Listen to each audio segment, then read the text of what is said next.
Hey, look at that. It's time for the 2:30 show. So, today's date right here. Welcome to the 2:30 show.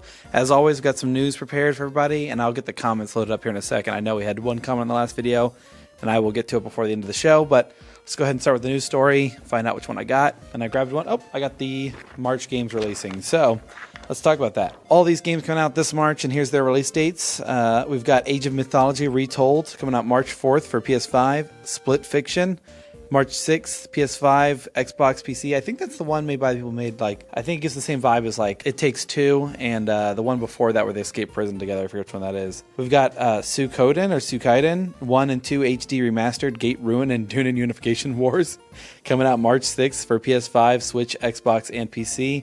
Rise of Ronin on March 11th for PC. Lost Records, Bloom and Rage Tape 2.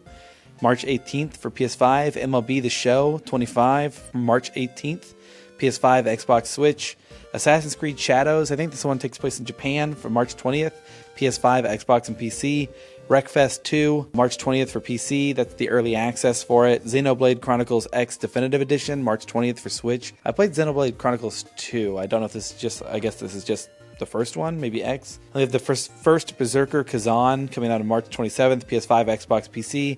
And out of all these, honestly, I'm not really looking forward to any of them. I think I played Age of Mythology back in the computer when I was a kid, so I'm confused that it just says PS5 for release, but maybe I misquoted and it's supposed to be a PC game too. Really, none of these are super interesting to me. Maybe Assassin's Creed finally has a chance to win me back. Going to Japan, I mean, I'm weak.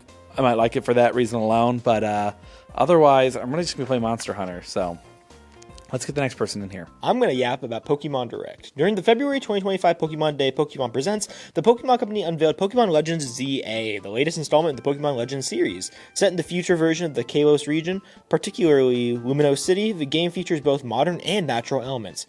Players begin their journey at an old hotel and explore wild zones around the city to battle and catch Pokemon. Chikorita, Tepig, and Totodile are confirmed as the starter Pokemon. Notably, Pokemon Legends ZA introduces a new real-time battle mechanic that emphasizes strategic positioning and timing. Mega Evolutions make a return, adding depth to the battles. I just want to say real quick, that starter lineup is complete trash. Garbage. Awful starter lineup. 3 of the worst starters of all time, dare I say. Chikorita's like old-fashioned, but read on, you'll see. Unfortunately, there's still no release date yet, or still no release date available, just that it's coming in late 2025. What was your first starter, and what would be your choice trio? Yeah, so what would you have done? Since you have an opinion, I had an opinion too. Well, I get that they had to have Mega Evolutions for the starters, so they probably just picked ones that already had that. My very, very first starter, I think I was just a basic Charmander boy. I think I was basic Charmander man. I didn't back in the day. Charmander. Mine was Torchic. Really? Yeah, Blaziken. Mm-hmm.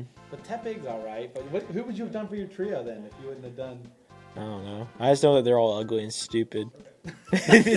As the release of the Nintendo Switch 2 approaches, there is anticipation about whether it will exhibit the same creativity and innovation that characterized previous Nintendo consoles. Critics express concerns that the Switch 2 may simply be a more powerful version of its predecessor, potentially lacking in the quirky charm that Nintendo is known for. Despite these worries, Nintendo's history of eccentric innovation, from the Wii to various experiments with motion controls and unique games, suggests there is still potential for creativity. Rumors suggest new features like a mouse mode for Joy-Cons and rotatable controllers could introduce novel gameplay possibilities. Additional hardware updates such as a new C button and second USB-C port indicate potential for more inventive attachments and uses. Fans hope that in sticking with some more of their traditional quirks, Nintendo will incorporate playful elements that, like catchy jingles in the Switch 2's interface, adhering to its legacy of imaginative and quirky gaming experiences. All right, do you think Nintendo... So the question for me is, do you think Nintendo should focus on creativity or performance when dreaming up the Switch 2? So basically, just for example, create a ROG Ally competitor or create more of a Nintendo Switch kind of thing. Honestly, if it were me, I would say Nintendo should stick with the creativity side of their brand, because I think that's definitely what people get their Switches and stuff and products for. As a kid, I loved the Wii. I mean, I spent hours and hours on that thing, and the cool little quirks and features that came with the Wii and stuff made it very enjoyable for me.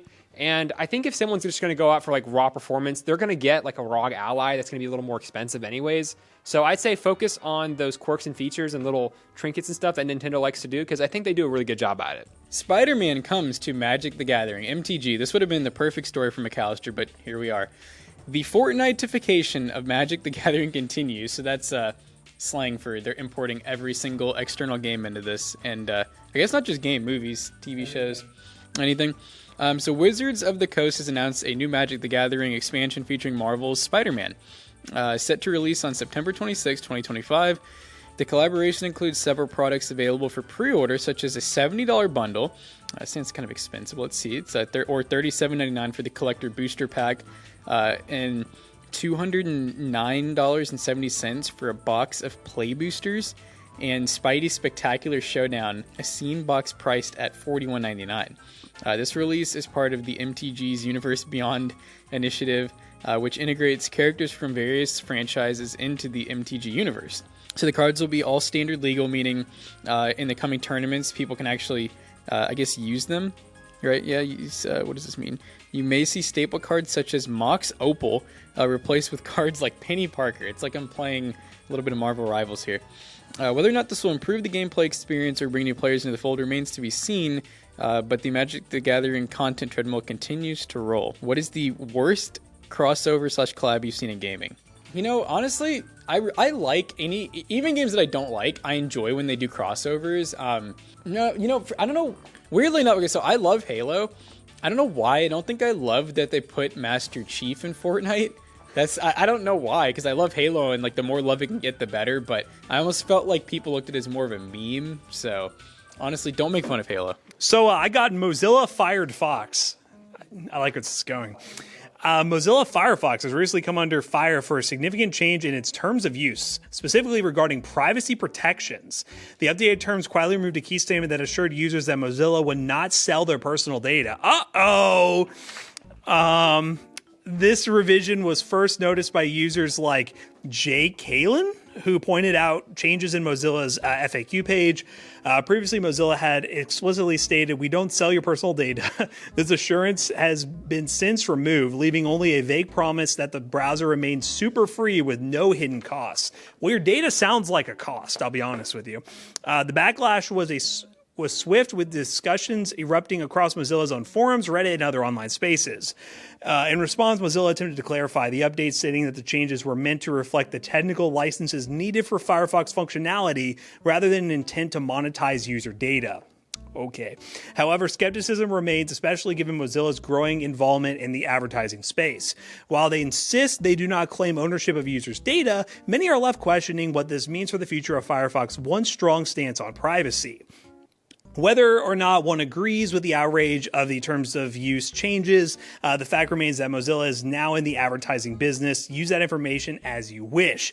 What browsers have you used? Your first to your last. Okay. Yeah. So obviously the go-to is Chrome. I've been using Chrome for a long time. Right.